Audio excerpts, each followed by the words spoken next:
Assalamu alaikum. Welcome back to Allah Loves. So I said that the two most common occurrences of Allahu yuhib, that Allah loves in the Quran, are Inna Allah yuhibbul muttaqeen, Inna Allah yuhibbul muhsineen, that Allah loves those who observe piety and Allah loves those who observe excellence. The third most common occurrence in the Quran is Inna Allah yuhibbul muqsiteen, that Allah loves those who are just. Allah loves those who are equitable. Now, usually when you think about justice, you think about big picture things. You think about a ruler, you think about an authority, you think about a government, you think about all of these huge systems that exist outside of your immediate control. But if you realize the references to justice in the Quran are usually talking about things that we actually encounter on a daily basis. So Allah talks about how He hates oppression, Allah hates transgression, Allah hates all of those things that demonstrate inequity. But when it comes to us in our own individual lives, when does Allah praise those who do justice and those who are equitable? Allah says He loves those who are just. وَلَا يَجْرِمَنَّكُمْ شَنَآنُ قَوْمٍ عَلَىٰ أَلَّا تَعْدِلُوا. He loves those people that are just even with people that they don't like.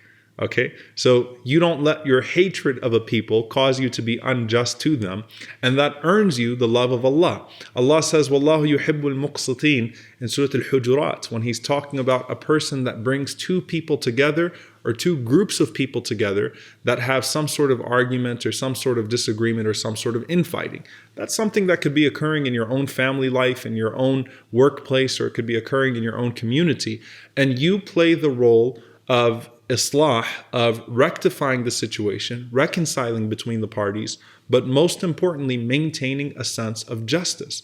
The scholars warned us not to read traditions about the just ruler, who is the first person shaded by Allah on the Day of Judgment under His throne, or the one who's given a pulpit of light, just in the capacity of the sultan or the imam or the ruler or the government or the authority, but rather to see ourselves capable of attaining those positions.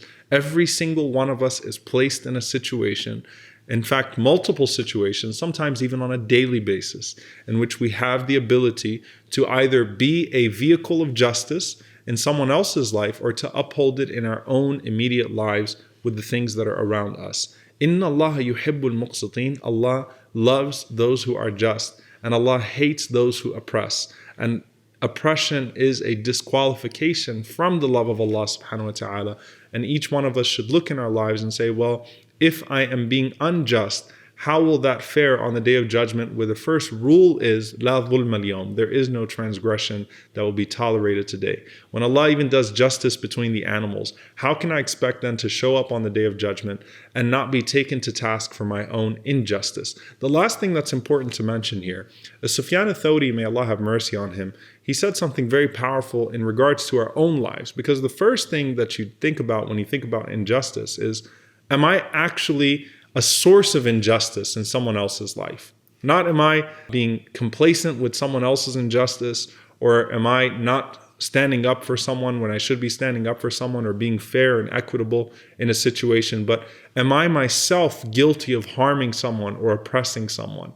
And Sufyan al-Thawri, may Allah have mercy on him, he said that I wish that on the Day of Judgment, the only one that I had to deal with was Allah. But on the Day of Judgment, though Allah might forgive all of the sins that you have committed in regards to your relationship with Him, Allah will not allow for a wrongdoing that you did to someone else to go unaccounted for.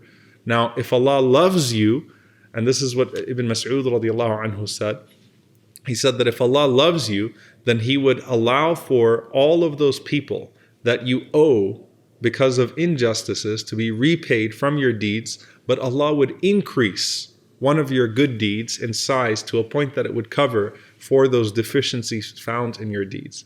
So we ask Allah subhanahu wa ta'ala first and foremost to protect us from being unjust to other people, to protect us from being complacent with injustice when it's apparent to us, to protect us from doing things that are inequitable, from judging in a way that's faulty when we have parties due to being swayed by interest or something else. And we ask Allah subhanahu wa ta'ala to not judge us by His justice on the Day of Judgment, but instead by His mercy. Allahumma ameen. Jazakumullahu khairan. See you all next time, inshallah. Wassalamu alaikum wa rahmatullahi wa barakatuh.